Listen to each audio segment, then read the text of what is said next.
This is Mandela, the man and his country.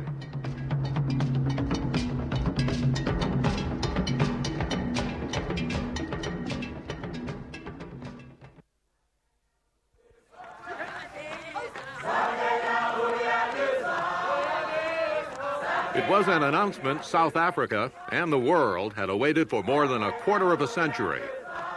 I am now in a position to announce that Mr. Nelson Mandela will be released at the Victor Verster prison on Sunday, the 11th of February, at about 3 p.m. The response in the streets of South Africa's cities and towns was instantaneous.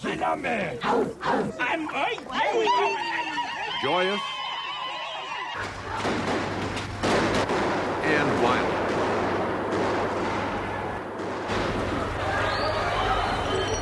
71-year-old Nelson Mandela, symbol worldwide for the oppressed of South Africa, was free, finally. 27 years a captive of the minority white South African government. 27 years the almost invisible symbol for South Africa's black nationalist movements. 27 years waiting for an end to his isolation. But now that he is free, the questions really begin. Who is Nelson Mandela? How did he become such a larger-than-life symbol? What does his freedom mean for him, for the movements he served as moral symbol and more, for South Africa, its majority of blacks, its minority of whites? Hello, I'm Morton Dean of ABC News. For much of the next hour, sit and learn about Mandela the man and Mandela the symbol, about the changing face of Africa and the bitter struggle inside South Africa that Nelson Mandela has come to represent. We'll hear from Jesse Jackson, author-historian James Michener, and South African author Rian Milan, who has written so movingly of his country's struggles. But before we can go forward, we really must go back to set the stage. Africa, at the turn of the century, a colonial preserve for the British, the French, the Germans, Italians, Belgians, and Portuguese. An imperial gold mine where the white man ruled the black man's homeland. By the end of the Second World War, the colonial map had begun to change. Slowly, spheres of influence were carved up into countries, and independence began to come. In the 50s, to Ghana, Guinea, Morocco, Tunisia, and others. At the start of the 60s, more or less in orderly fashion, the ranks of the newly independent were joined by Chad, Nigeria, Senegal, Gabon. In the main, all of it peaceful or relatively so. And then there was Kenya. Kenya, where black nationalism crystallized into violent uprising, where 11,000 would die in a vicious tribal guerrilla war for black independence. When you think of Kenya and the birth of independent black Africa, one name leaps to mind: Jomo Kenyatta, the Kikuyu warrior, leader of the Mau Mau, the first real black independence uprising in Africa. Kenyatta, the man who for 8 years would be, like Mandela was to become, a symbol behind bars. Imprisoned for terrorism, Kenyatta would lead his movement from jail, later to emerge in 1961 and ultimately become Prime Minister of an independent Kenya, the first of the African lands to fully break away, violently, from the yoke of British African colonialism. In the minds of many, Kenya was the first of the white dominoes in Africa not to fall, but to be pushed. The first in 1963, but not the last, as black nationalism swept down and across the continent. For better, and in some cases for worse, it swept away white colonial rule. Some governments were overthrown, some ceded power. What had been for decades the white man's incredibly wealthy colonial preserve began to disappear. The momentum of the black national freedom movement produced Tanzania in 1964. Tanganyika and Zanzibar were no more. The same year, British North Rhodesia disappeared as Zambia was born. British Bechuanaland was swept away in 1966 as Botswana came into existence. In 1971, the birth of Zaire, the death of the remains of the Belgian Congo. Portuguese Angola became independent Angola, followed by Mozambique in 1975. In 1980, Southern Rhodesia became independent Zimbabwe. South Africa had become isolated, the last white-ruled country on the continent, the last trench in the Black nationalist war for African independence.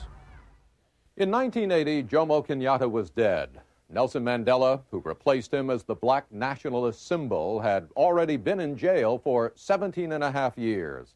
But his power and that of his movement were growing. To understand the symbol that Nelson Mandela has become, it's first necessary to understand Mandela the man, to understand the circumstances of his life. It was here, in the Transkei territory, that he was born, on July 18, 1918. Blacks had been forced to these territories after the ruling white government passed the Native Land Act in 1913. The act forbid black ownership of land or sharecropping or tenant farming anywhere but in these so-called African reserves. These restrictions only foreshadowed the more sweeping doctrine of apartheid to come. Mandela was born into the royalty of the Tembu tribe, and Nelson, like his father, was being groomed to become a chief. But during his education at the Methodist Mission Center in Helltown and later at Fort Hare University College, he decided to pursue a career in law.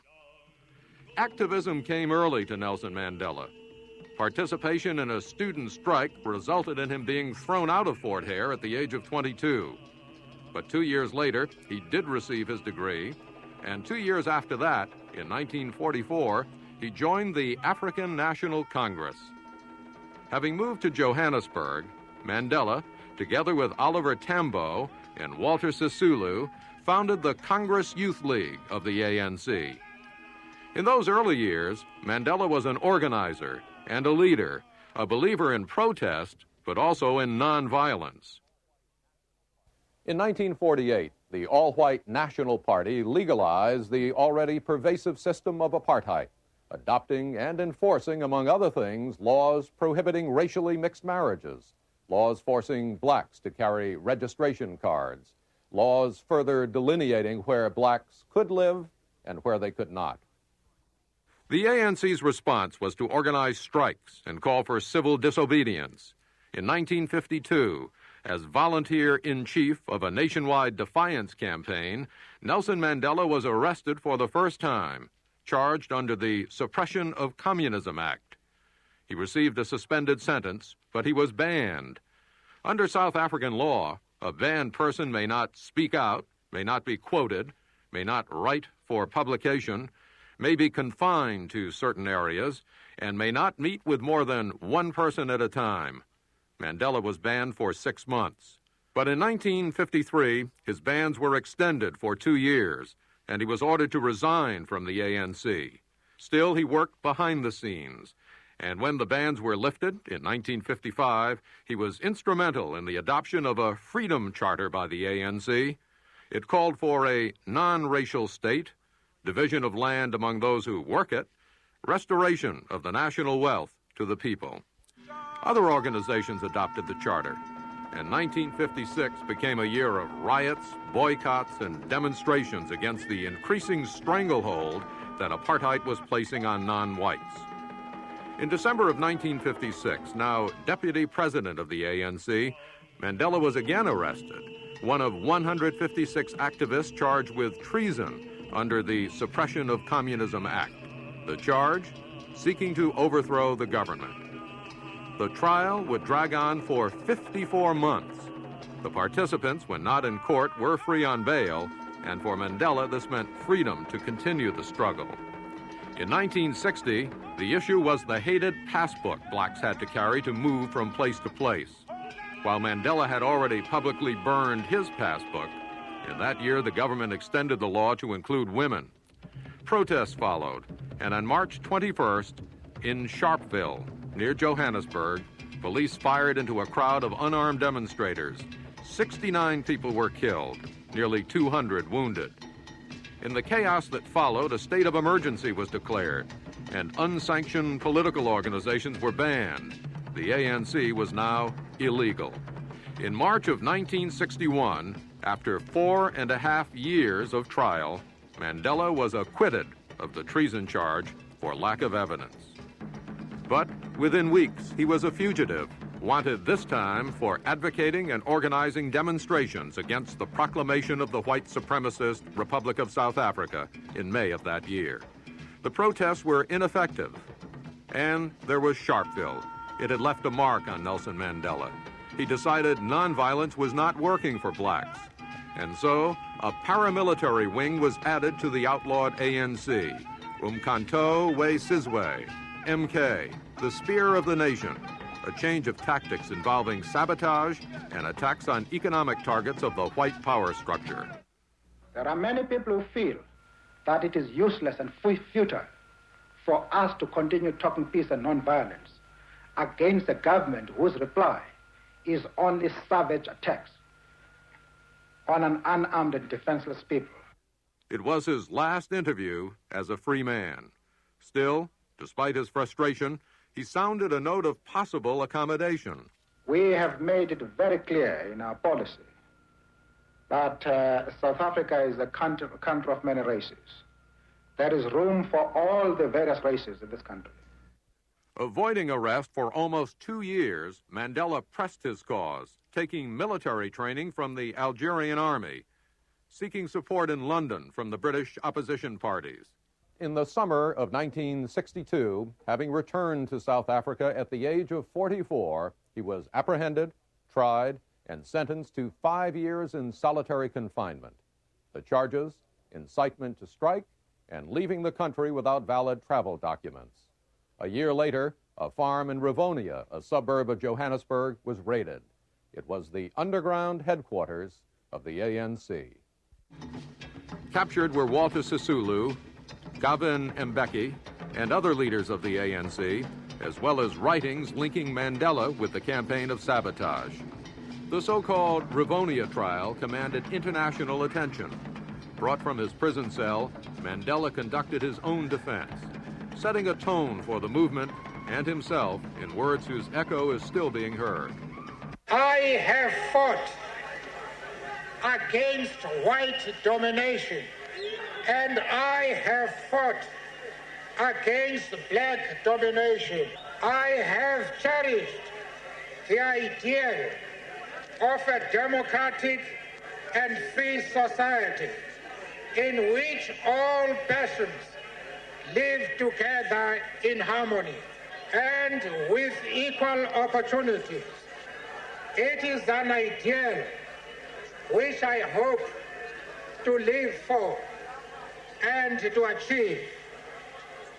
But if needs be, it is an ideal for which I am prepared to die.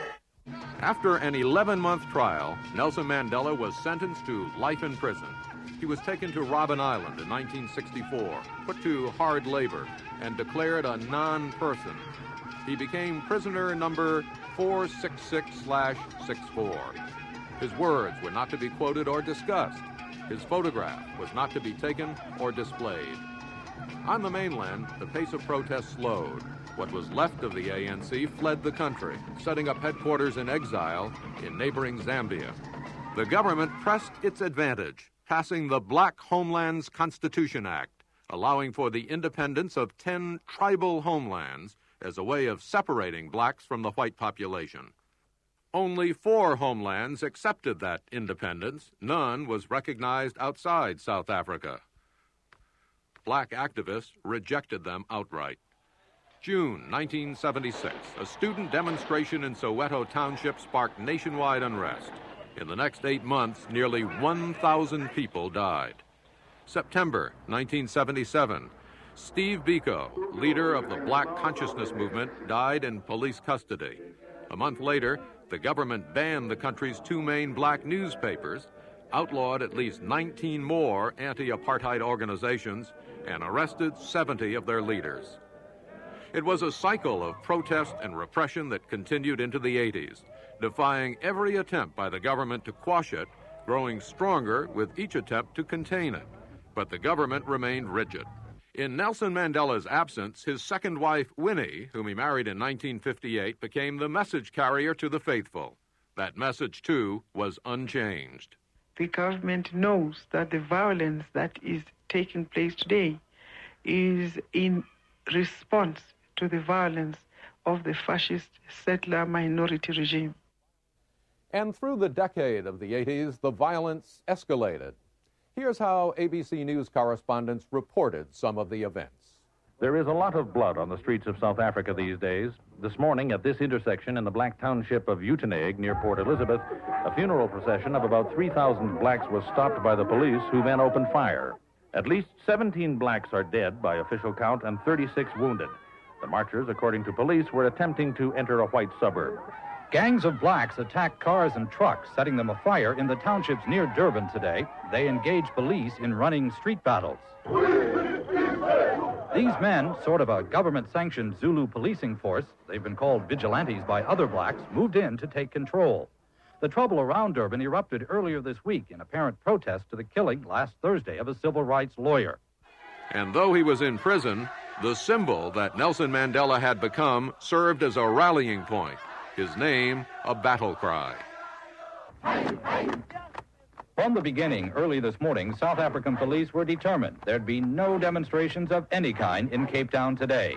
They sealed off the rallying point for a major march planned in support of jail dissident Nelson Mandela. Viva Mandela! Viva! Whether it was because of the repeated police warnings or yesterday's arrest of apartheid activist Dr. Alan Bosak, only a few hundred people showed up for the march he organized, far fewer than the thousands he predicted. Still, police would have none of it, and they charged into the crowd, whips flying.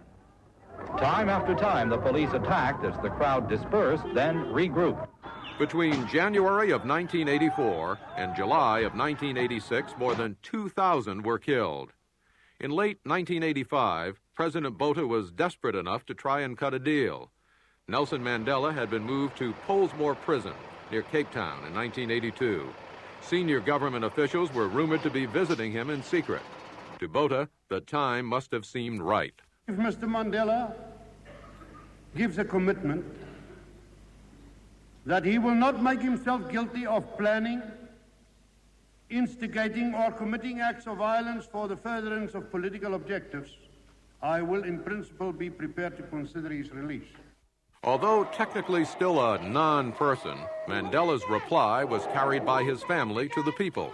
President Botha had underestimated Nelson Mandela. My father says, I cannot and will not give any undertaking at a time when I and you, the people, are not free.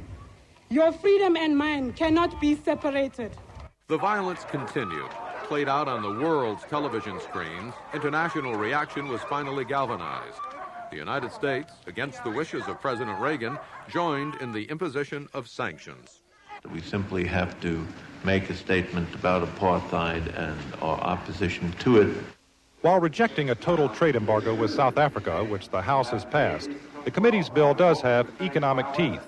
Among the sanctions approved by the committee are these: a ban on investments by U.S. companies doing business in South Africa if they discriminate against black workers, an embargo on the importation of South African uranium and coal, a ban on the use of U.S. banks by the government in Pretoria, and denial of U.S. landing rights to South African airlines. The committee's bill also says these sanctions will stay in place until the South African government takes certain steps, including the release of Nelson Mandela and other political prisoners. Estimates are that the combined world sanctions from 1985 to 89 cost South Africa between $32 and $40 billion. The cost in prestige, many felt, was higher. South Africa was now inextricably in the world spotlight. From America, the widow of Martin Luther King came to offer support to another black leader's wife, effectively widowed by a system. Mrs. Mandela is a great symbol of strength. She is a symbol of what my people continue sacrificing for.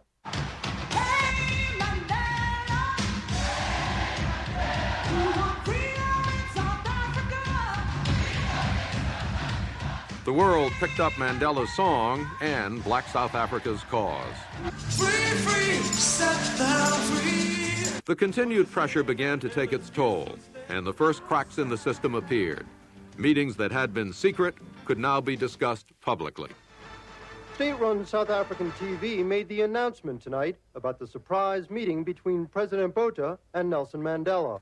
They didn't negotiate, and there was no discussion of policy matters. The state president and Mr. Mandela took the opportunity, however, to confirm their support for peaceful development in South Africa. While no pictures of Wednesday's meeting at the president's compound in Cape Town have been released, the government says Mandela paid what it called a courtesy visit. The lawyer for the jail leader says the talks were long overdue. The rest of the world considers him to be the most important South African, but the South African government has never taken that view. Not until today, anyway. In December of 1988, after being treated for tuberculosis at the age of 70, Mandela was moved here to the Victor Verster prison farm. The move only seemed to confirm the signals of change. To be sure, there were and are those to whom change is an unacceptable concept. We, as the white people in South Africa, want a white state in South Africa where we can rule ourselves. But change is sometimes unstoppable.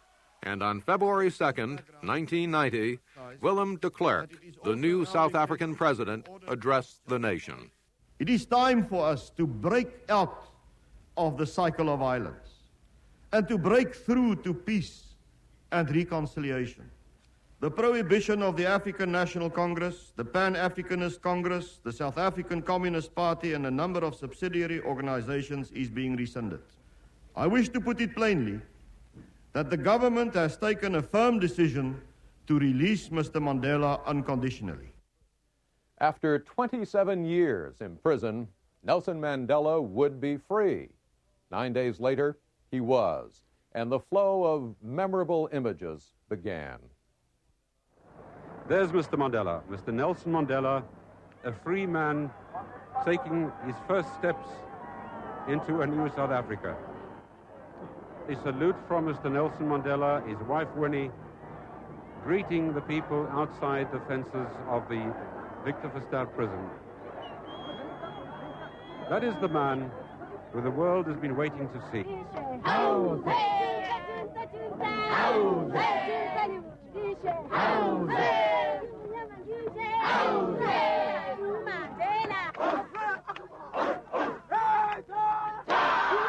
It's probably the best thing that could have happened in the political situation in South Africa for a long time. It means freedom to me.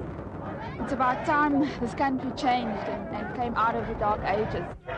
I greet you all in the name of peace, democracy, and freedom for all. I stand here before you not as a prophet, but as a humble servant of you, the people. I reiterate our call for, inter alia, the immediate ending of the state of emergency and the freeing of all and not only some political prisoners. I'm absolutely excited to be out. The armed struggle is merely defensive. It's a defensive act against the violence of apartheid. But we remain committed to peace. Mandela way to some land, Mandela way to some land, Mandela way to some land, Mandela way to some land. No mercy, no trust, no mercy, no trust. Let each one of you and all of our people give the enemies of peace and liberty no space to take us back to the dark hell of apartheid.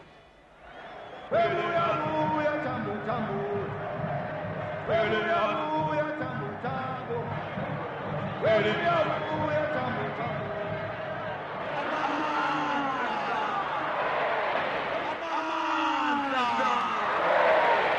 is the time.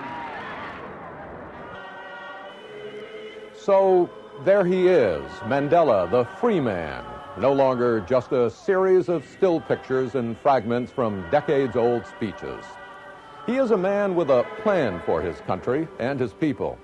He's a man now out of prison with whom his allies and enemies must deal.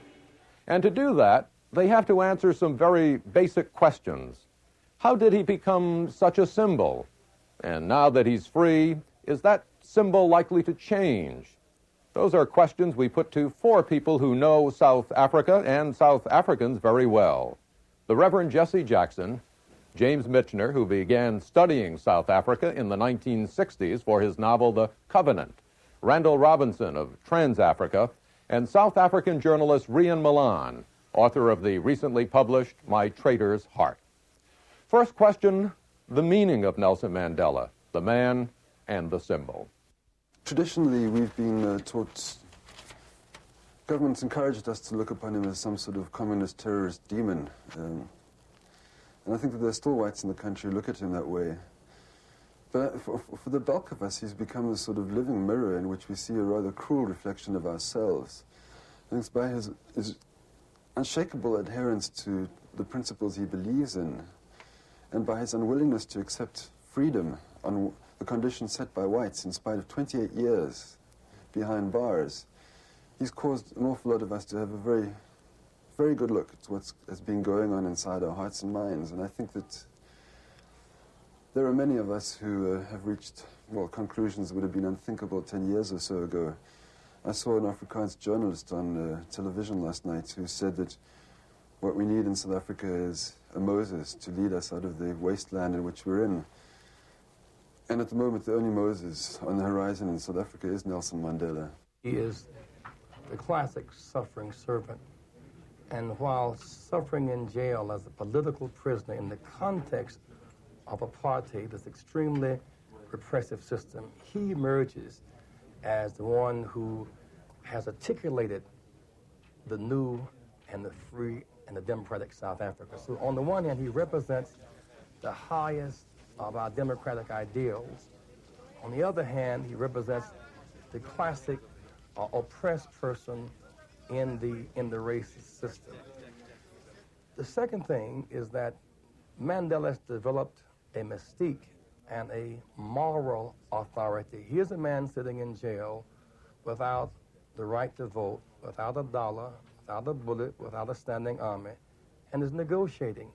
He may be the freest man in all of South Africa because of the sheer weight of his moral authority and believability.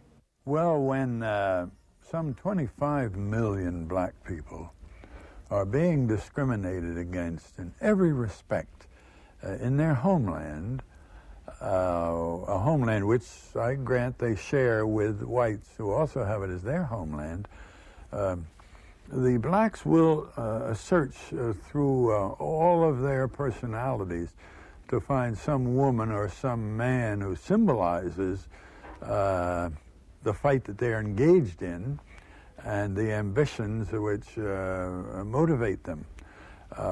I think that in choosing Mandela 28 years ago as their leading symbol, they chose very wisely. They picked a man who was going to suffer imprisonment with dignity, a man who spoke well, a man handsome in physical appearance with a good voice, a man whose track record was impeccable, and whose behavior, which put him in jail, was not offensive by international standards. He was sort of like Tom Paine in the United States, or more like Otis, maybe Sam Adams in New England. He was a world revolutionary within the good definition of that term. When they picked Mandela, they picked a prime winner. And he has won the affection of not only blacks, but of whites throughout the world. And what's especially interesting, he won the affection of a lot of blacks, of a lot of whites in South Africa, who knew that if they didn't get him, they were going to get somebody infinitely worse. Oh, he is the embodiment of the freedom struggle in South Africa.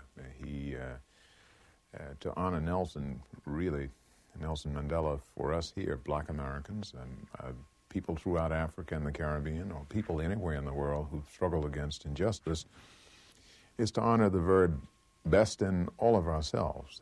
He is a splendid measure of what we should strive to be.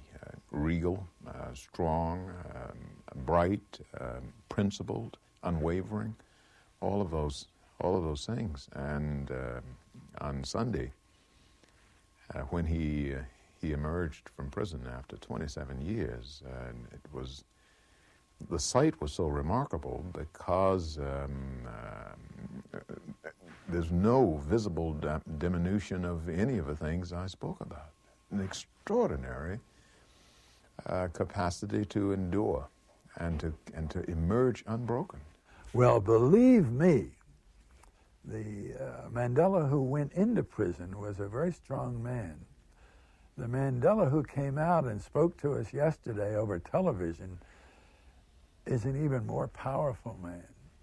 I was not only shocked to see him, I was delighted to see him in such good form. To hear his voice so strong, to hear his logic so impeccable, and to hear everything that he said almost right on target. We don't want a great physical confrontation. We want to work with the whites. We're not going to surrender on our basic demands that this be a multiracial nation.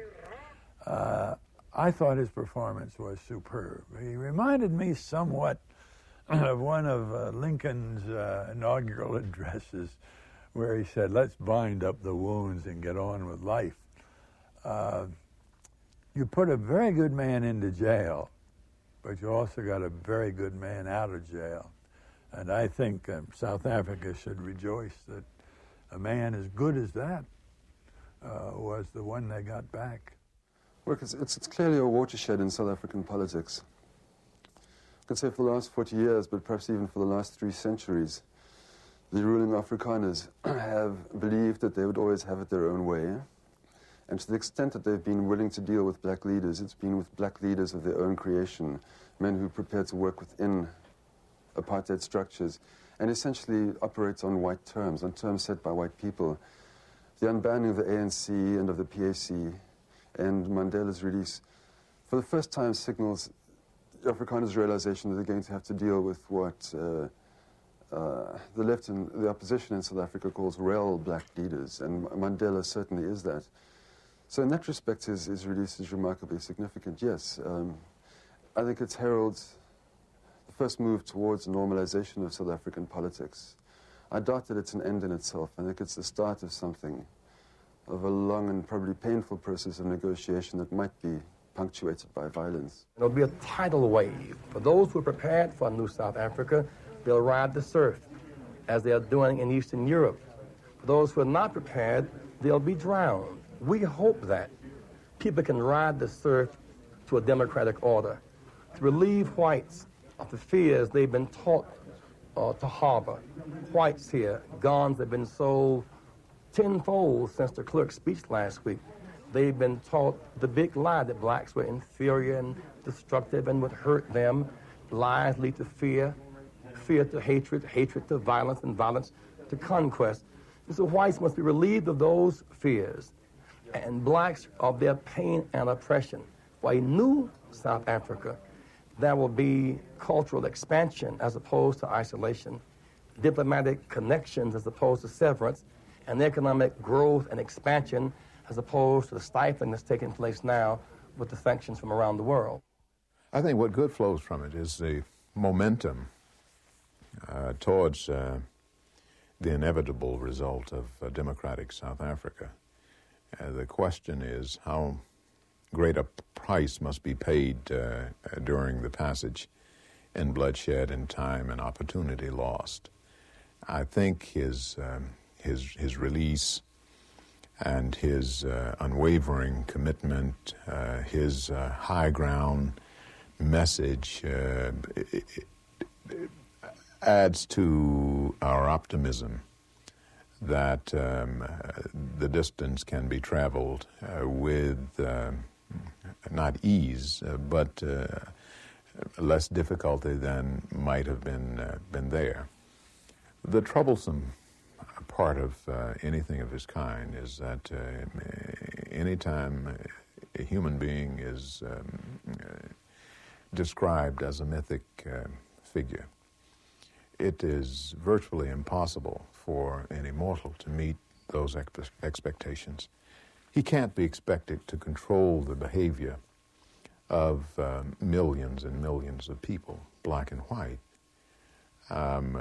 Considerable influence that he has notwithstanding, I think that's too much to expect of any man. And I think therein you find the risk. As for those risks, can Mandela draw lessons from the past or from the present to help him through the uncertain times ahead? Who are Nelson Mandela's heroes and his role models? Is there a connection with Kenya's Jomo Kenyatta, a beacon for all of black Africa in the 1960s? Well, in a sense, yes, but Nelson Mandela comes out of a completely different ideological tradition. Jomo Kenyatta was an Africanist who believed in Africa for the Africans. And his struggle was essentially anti-colonial. It was against the British. South Africa is somewhat different. The Afrikaners themselves have always had an anti-colonial frame of mind. And their opposition has, at least in the course of the last 30 years, has grown out of a socialist tradition where socialism has been seen as the grail towards which the liberation movements aspire, the answer to the problems that beset black South Africa, to black unemployment, hunger, misery, land hunger, and so forth. And Nelson Mandela is firmly in that tradition. But then there are similarities. I read an account the other day of Jomo Kenyatta's coming to power and his first address to white Kenyans, who had also been taught to regard him as the devil incarnate or a diabolical figure. And in his first address to them, they were expecting to be told to pack their bags and get out of his country now that he'd come to power. Instead, he said, "Please, stay. We need you here. We need you to work with us." And I think Nelson Mandela, before he went to prison, and in his recent utterances from signals from behind bars, is united with Kenyatta, and at least in that respect. He seems to be willing and determined, in fact, to achieve some sort of reconciliation with whites. In a sense, Nelson Mandela's place in history will not be determined by the present, but by the future of South Africa, a future which the 71-year-old Mandela may now be able to help guide. What, finally, is the legacy of Nelson Mandela? There's a line from the ANC's magazine Sachaba that seemed to sum it up. The magazine said, "This is a struggle in which there's no middle ground of either political or moral nature." That was in 1987. Things have changed enormously in South Africa since then, partly as a result of what Mr. Mandela himself has been doing from behind prison walls. In the course of the past year, the authorities have allowed him to see a string of black leaders. And they've all come out preaching peace, talking about tolerance and discipline and reconciliation. He's attempting to heal the breaches within the black community and within the rivals and his black rivals for the power struggle. And he seems to have had an enormous effect on the hearts and minds of the white men who've been negotiating with him. They come out of his prison cell talking of him as an immensely honorable man, a man that they respect, and a man with whom they can deal. And so, in a sense, he seems to have begun a process of transforming South African politics from a realm in which the rule is mutual intolerance into one where it looks as though we might actually be able to find common ground. I don't think there will be disappointment in him. I think there will be an understanding of certain almost immutable realities. That's life. Also, I think with that understanding, should that happen, and it doesn't have to, will be an appreciation of a lost opportunity. And that's why I think things have to be put on a fast track. You can't whittle away at the goodwill and the momentum. You have to go, people of goodwill have to take this on both sides, white and black, have to take it the distance as quickly as we can get on with negotiations to achieve the kind of society we all would like to see. All of this really brings us to the future, with Nelson Mandela now free, turned, as one journalist noted, from legend to mere man. The questions just now begin. How will he cope with the power he so clearly has? Will the transition he demands for South Africa come easily and peacefully or not? And will Nelson Mandela, free, be able to lead as effectively as he did during those 27 years behind the bars of South African prisons? The questions will remain, and so will the images from the 4 dynamic days when Mandela was squarely back in the world spotlight. Perhaps the most moving when he joined more than 100,000 in a Soweto soccer stadium to sing the ANC anthem, at once mournful and so very hopeful.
I'm Morton Dean, and this has been Mandela, the Man and His Country.